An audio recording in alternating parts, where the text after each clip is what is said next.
Iran के खिलाफ America और इजराइल की जंग उस मोड़ पर पहुंच गई है जहां सच और साजिश के बीच का फर्क मिट चुका है।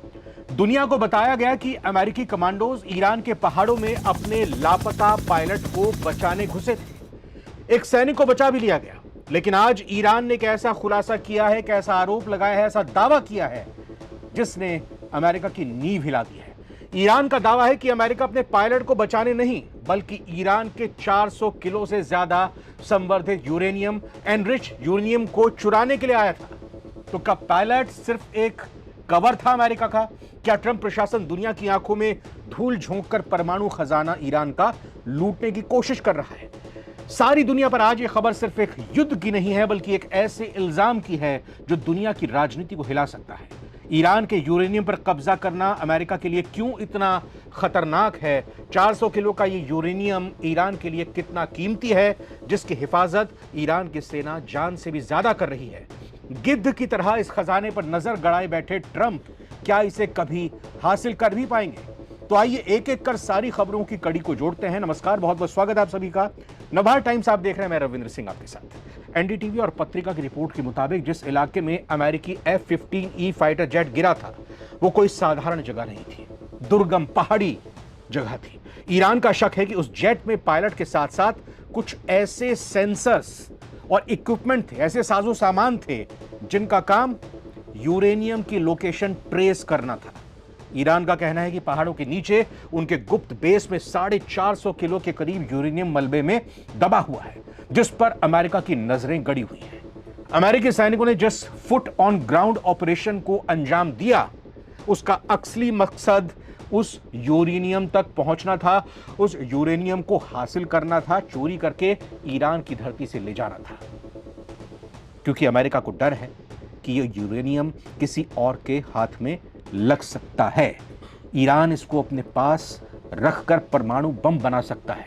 जी हां, इसीलिए ईरान ने दावा किया है कि अमेरिका का पायलट रेस्क्यू मिशन सिर्फ एक बहाना था, असली मकसद था ईरान के संवेदनशील इलाकों में घुसकर यूरेनियम तक पहुंच बनाना। अब तक जो खबरें आई हैं उसमें अमेरिकी fighter jet F-15E strike eagle Iran के पहाड़ी इलाके में पायलट समेत गिरा था। इसके बाद अमेरिका ने स्पेशल ऑपरेशन चलाया अपने पायलट को बचाने के लिए, लेकिन यहीं से कहानी में ट्विस्ट आता है। ट्विस्ट क्या आता है, आगे बढ़ते हुए आपको बताते हैं। ईरान से यूरेनियम चोरी के इस अमेरिकी प्लान पर ईरान के राजनयिक सेवा के प्रवक्ता इस्माइल बघाई ने बयान दिया है। उन्होंने आशंका जताई है कि इस्फहान प्रांत में हाल में हुए अमेरिकी सैन्य अभियान का मुख्य उद्देश्य ईरान के इस एनरिच्ड यूरेनियम की चोरी करना था। ईरान के विदेश मंत्रालय के प्रवक्ता इस्माइल बघाई ने कहा कि इस ऑपरेशन को लेकर कई सवाल और अनिश्चितताएं हैं। उन्होंने कहा कि जिस इलाके में अमेरिकी पायलट के मौजूद होने का दावा किया गया था कि वो वहां गिरा है, वहां से उनको ढूंढ निकालना है, वो इलाका पड़ता है कोह गिलियह और बोयर अहमद प्रांत ईरान का। लेकिन जो पूरी अमेरिका की फौज, पूरे अमेरिका के हेलीकॉप्टर्स रेस्क्यू ऑपरेशन में लगे हुए थे, वो दावा किए गए पायलट के गिरने वाले इलाके से, उसके हवाई मार्ग से बहुत दूर था, जहां उन्होंने मध्य ईरान में, सेंट्रल ईरान में अपनी सेना को उतारने की कोशिश की। इसका मतलब यह कि सर्चिंग कहीं और हो रही थी, पायलट को गिरने का दावा कहीं और किया गया। ईरान की ओर से यह भी दावा किया गया कि इस पूरे सैन्य ऑपरेशन के पीछे एक गहरी साजिश छिपी हो सकती है। इस्माइल बघाई ने एक सवाल के जवाब में कहा, इस संभावना को बिल्कुल भी नजरअंदाज नहीं किया जाना चाहिए कि एनरिच्ड यूरेनियम चोरी करने के लिए एक डिसेप्शन ऑपरेशन यानी धोखे का अभियान था। क्योंकि एक बात आप सोचिए कि पहले भी सामने आ रही थी, जब यह दावा किया गया था अमेरिका की तरफ से कि हमारे दोनों पायलट, पहले एक पायलट को फिर दूसरे पायलट को हम सुरक्षित निकाल चुके हैं, यानी कि एक तरह से फ्लूक, एक तरह से आंखों में धूल झोंकने का काम अमेरिका की तरफ से किया जा रहा था। और वाकई जब जंग के मैदान में होते हैं तो कहते हैं वैसे भी कि मोहब्बत और जंग में सब कुछ जायज है। तो ये फ्लूक पहले भी अमेरिका की तरफ से किया गया कि हमने दोनों पायलट को पकड़ लिया है, ताकि ईरान इस गफलत में आ जाए कि अमेरिका सुरक्षित अपने दोनों पायलट्स को ले जा चुका है। लेकिन फिर जब अमेरिका के रेस्क्यू ऑपरेशन की टीम वहां ईरान के अंदर एंटर करती है हवाई मार्ग पर, तब यह आशंका और बढ़ गई कि अभी भी अमेरिका का एक पायलट यहां पर मौजूद है। लेकिन अब जिस तरह की खबर सामने आई कि वो तो यूरेनियम के लिए आए थे तलाश में। हालांकि हकीकत यह है कि इस ऑपरेशन का परिणाम दूसरे पक्ष के लिए भारी नाकामी के रूप में सामने आया है, ईरान का दावा है। बघाई ने इस सफलता का श्रेय आध्यात्मिक शक्ति और जनता के धैर्य को देते हुए कहा, हमारा मानना है कि यह खुदा की रहमत थी जिसने ईरानी राष्ट्र की मदद की है। उस बात का प्रमाण है कि प्रतिरोध, दृढ़ता और रक्षा का परिणाम हमेशा सकारात्मक होता है और इसीलिए अमेरिका अपने इस मंसूबे में कामयाब नहीं हो पाया। यह ऑपरेशन अमेरिका के लिए एक बड़ा अपमान और आपदा साबित हुआ है। ईरान का यह भी कहना है कि यह सिर्फ रेस्क्यू मिशन नहीं था बल्कि ग्राउंड ऑपरेशन था। ईरान ने साफ कहा है कि अमेरिका पायलट को बचाने नहीं बल्कि ये यूरेनियम तक पहुंचने आया था। ये तो हमने आपको बताया है, लेकिन इतना ही नहीं, ईरान ने यह भी दावा किया कि अमेरिका ने सीज फायर की शर्तें पाकिस्तान के जरिए भेजी। यहाँ देखिए, आज फिर से सीज फायर की बात आ गई। 48 घंटे के इस अल्टीमेटम के बीच पाकिस्तान एक मैसेंजर की भूमिका में दिख रहा है। ईरान ने कहा, अब सोचिए कि अगर ये सच है तो इसका मतलब क्या हुआ। अमेरिका सीधे युद्ध नहीं चाहता है, पीछे से वो यूरेनियम तलाश रहा है, सीक्रेट मिशन चला रहा है। अब ईरान ने साफ कहा, भैया पायलट छुड़ाने का नाटक बंद कर दो, इस तरह की आंखों में धूल झोंकना बंद कर दो। आगे बढ़ते आपको बताएं कि हम साफ तौर पर बातचीत के लिए तैयार हैं, लेकिन बातचीत परमानेंट शांति के बाद होनी चाहिए। इस बीच ईरान ने मांग रखी है कि अमेरिका उस इलाके से अपनी पूरी फौज हटा ले और यूरेनियम की बात करना बंद कर दे, भूल जाए, तभी सीज फायर मुमकिन है। पाकिस्तान यहाँ एक डाकिये की भूमिका निभा रहा है, लेकिन ट्रंप इन शर्तों को मानेंगे नहीं, ये तो हमको पता है। यूरेनियम सिर्फ एक धातु नहीं है भाई, ये परमाणु हथियार और ऊर्जा दोनों का आधार है। आप जानते हैं ईरान के पास 400 से 450 किलो हाई ग्रेड यूरेनियम बताया जा रहा है। अब इसकी कीमत क्या है?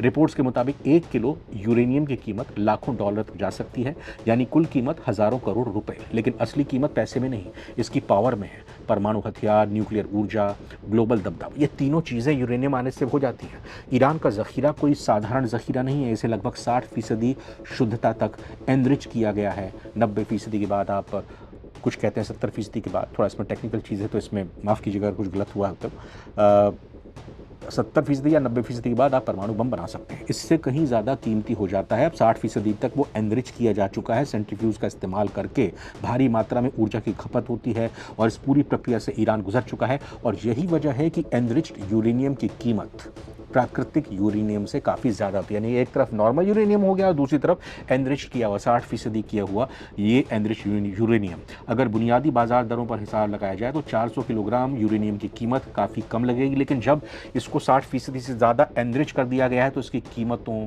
की बात करें तो करोड़ों या अरबों डॉलर तक हो सकती है। अंतर्राष्ट्रीय बाजार ऊर्जा माफ़ कीजिएगा अंतर्राष्ट्रीय परमाणु ऊर्जा एजेंसी के मुताबिक ये 400 किलो स्टॉक लगभग 10 परमाणु बम बनाने के लिए काफ़ी है।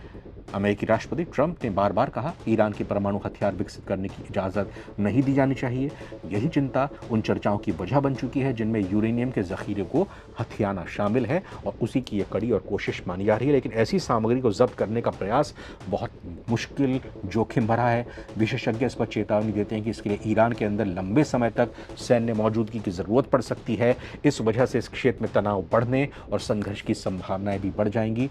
अमेरिकी सैनिकों की किसी गुप्त भूमिगत परमाणु फैसिलिटी पर धावा बोलकर ईरान के संवर्धित यूरेनियम को कब्जे में लेना दूर की कौड़ी लग सकती है, लेकिन रिपोर्ट्स के मुताबिक ट्रंप ने अपने मुख्य उद्देश्य को हासिल करने के लिए इस पर विचार किया है और उसी कड़ी में उन्होंने ये गुप्त ऑपरेशन किया है, यानी कि हर कीमत पर परमाणु हथियार हासिल करना है। आपको एक जानकारी ये भी दे दें, इस्फहान, नतांज और फोर्डो ये 3 न्यूक्लियर साइट हैं जहां पर दावा किया गया है कि पिछले साल जब 12 जून या जुलाई को जो पिछले साल जब हमला किया गया था इन तीनों साइट्स पर अमेरिका की तरफ से, तो उसी दौरान यहाँ यूरेनियम मौजूद जो था उसको नुकसान पहुँचा था।